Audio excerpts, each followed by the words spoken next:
in Oxford Dictionary, definition of zero is very interesting. Zero means nothing. And in country like India, there is a sizable population which is experiencing this nothing in their everyday life. They have zero access to good food, to education, to health services, basic infrastructural facilities, transport services. I can say these are basic facilities. But they don't have, means more than 50 crore Indians doesn't have facility of toilet, pure water, 24 hours electricity is like a luxury for them. 1/4 of India is experiencing this nothing. We Indians, we like to relate our everyday life with either any religious thing or mythology. I have heard a definition of poverty level done by one such crazy guy. People who are living below poverty level are living in the hell. People who are living at the upper level, they are enjoying bliss, heavenly bliss, and people who are middle class people, you and me, are in the middle of the problem. And that's why it is our duty to discover solutions for the basic needs of these downtrodden classes. I got this advice some 30 years ago from veteran thinker and social worker Padma Shri Anutai Bhatt. After getting my graduate degree in hands, I went to meet her. I seek advice from her for my further career. When I visited Kusbar, it is in a rural part of Maharashtra's tribal district. When I reached there, I saw entire town, entire village was busy in agricultural work. This particular Kusbar village, it has witnessed pioneering work of Padma Bhushan Tarabai Morak and Gijubai Badeka in pre-primary education. Considering rural India's condition before independence, Mahatma Gandhi ji specially advised both of them to work in rural areas. Mahatma Gandhi ji told them to use indigenous method and indigenous instrument for teaching. Anutai Bhatt was true disciple of Tarabai Morak. She spared no efforts to concentrate on overall growth of tribal students. Those half-naked girls and boys were supported by Anutai's institution. When she found that during month of February and June, most of the students were absent in her classes. Then she realized that there was no food in their home. That's why they were not attending the school. Immediately, she started cooking food in her school, and thus started. That was the birth of a great idea of Anganwadi. Anganwadi means literally, Angan means courtyard. A school in courtyard. Today, there are 13 lakhs and 50 Anganwadis functioning in rural parts of India. More than 20 lakhs Anganwadi workers are reaching out to more than 7 crore children, women, and sick people. When I reached in front of Anutai, she was surprised. She was looking at rain. She asked me, "What brings you here?" I told her, "Anutai, I want to start social work with you. I want to join your work." She laughed like a child and she said, "You got a bachelor's degree now. You can join journalism or you can become an advocate. We need educated people from our area to work in these fields. You should fight for our right." Then she said, "Mainstream media is not ready to give proper attention towards our issues, tribal issues, rural issues. And since you are born and brought up in this area, in rural area, you will be able to report tribal issues accurately." In 1991, I joined journalism, and next year, I reported series of malnutrition deaths in Wavarwani, remotest part of Thane district, just 100 kilometers away from Mumbai. Infants were dying like anything. Those exclusive reporters shook the entire state administration, chief minister, health minister, everybody visited that area and they declared various schemes for the welfare of tribals. But after so many years, friends, ground realities have not changed much. Even today, in the same district where legendary work was started by Tarabai Mudak and Anutai Wag for the overall development of tribal children, even today, every day, 2 children are dying because of malnutrition. In Maharashtra, there are 36 districts, and 12 districts are tribal dominated. Their malnutrition deaths are common. In India, every day, 3,000 children are dying just because of food-related problems. Malnutrition is one of them. Guys, it shows that India is hungry. India is hungry not just for social development, not just for economical growth. India is hungry for food, India is hungry for grains, India is hungry for milk, India is hungry for vegetables, fruits, and India is hungry for survival.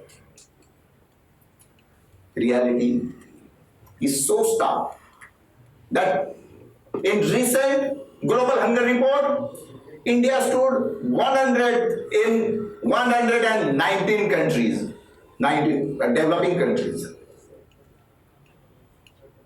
There are 23 crore Indians, our brothers and sisters. Every day they go to bed empty stomach. This situation compel me to compare our condition with a country like Brazil. Some 15 years ago, Brazil was facing similar problem. Most of the country was trapped by violences, drugs, and poverty. Inequality and poverty were basic features of Brazilian society. Famous economists, they term that Brazilian society as a Bell India. Means a society consisting of a small Belgium of prosperity in the sea of Indian poverty. But Lula da Silva, then President of Brazil, today is surrounded by many controversies. But President Lula introduced many innovative schemes for the overall growth of his countrymen. And one of them was Bolsa Familia, means literally family allowance. This scheme was not new. Earlier it was discussed by well-known economists like Thomas Paine, John Stuart Mills. Many economists tried to propagate this idea since last so many decades. This scheme is very simple and unique. By trusting poor families, this scheme asks government to transfer cash to that family directly. Lula da Silva made this cash transfer conditional. Brazil government asked people to put their children in the school, and at the same time, it was conditional to conduct health check regularly. In last 15 years, this scheme, this Bolsa Familia, has changed Brazil's economical and social condition. Most of the political rivals, social scientists and economists condemn that scheme. They ask, Brazil is already spending 22% of GDP on social sector. Then how Bolsa Familia, which is just 0.5% of the GDP, is going to help? But after 15 years, Bolsa Familia is a big hit. Bolsa Familia has become a game changer in poverty-ridden Brazil in only 15 years. And that's why near about 40 countries have adopted this scheme in the form suitable to their culture. More than 100 countries have conducted special studies of that scheme. When I am looking at India, I feel like we have missed the bus. Since independence, since last 7 decades, we have spent enormous money on our social sector. But as late Prime Minister Rajiv Gandhi has famously said, यदि हम 100 रुपया किसी योजना पे खर्च करते हैं तो एक्चुअल में 15 रुपए ही खर्च होते हैं. If government spend 100 rupees on any scheme, it reaches to the needy, only 15 rupees reaches to the needy person or needy people. Now tell me, when we are talking about scheme like Bolsa Familia, which is not much costly and which is effective, government will have to think about it. Because our today's politics is surrounded by emotional issues.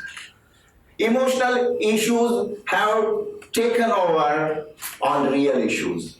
And that's why if India will have to grow, we will have to focus on our real issues. Our policymakers have to decide where India will go in next 2 decades. Actually, our forefathers, our legendary social leaders, they were fully aware about the role of education in overall growth of the society. In 19th century thinker, 19th century social worker, social reformer, Mahatma Jyotirao Phule, he has written one very important sentence about the need of education. He said, Vidya vina mati geli, mati vina niti geli, niti vina gati geli, gati vina vitta gele, vitta vina shudra khazle. एवढा अनर्थ एका अविद्येने केला. Phule narrates, root cause of social backwardness and poverty is nothing but lack of education.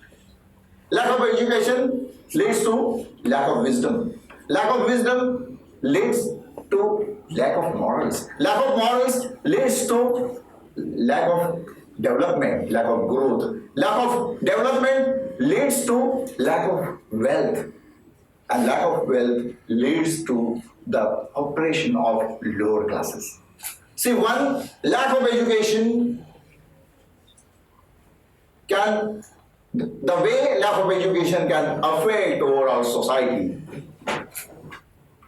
Savitribai Phule took ahead Mahatma Phule's legendary work. She was the first woman teacher in first girls' school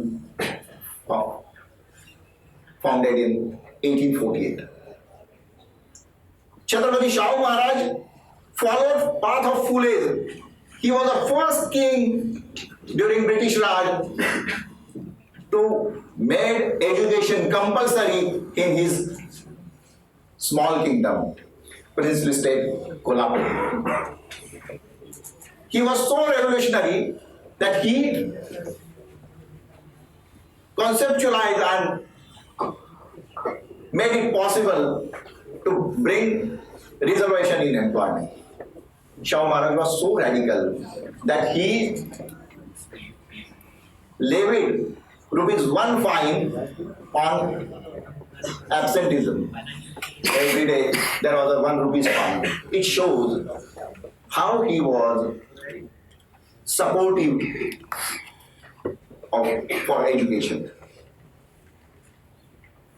During freedom fight, all our national leaders, all social leaders, social reformers, they specially focused on need of an education because they were aware about power of education. They were knowing that education is the key for the removal of poverty.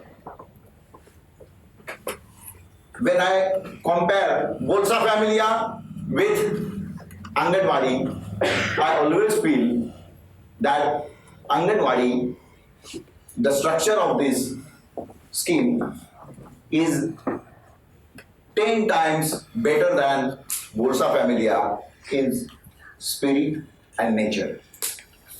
And that's why, again, I would like to narrate that if we can implement, if we can reintroduce this scheme in its basic form, then we will be able to pull out 1/4 of our brothers and sisters, 1/4 of Indian population from poverty. But it was my take on Roti. Thank you very much.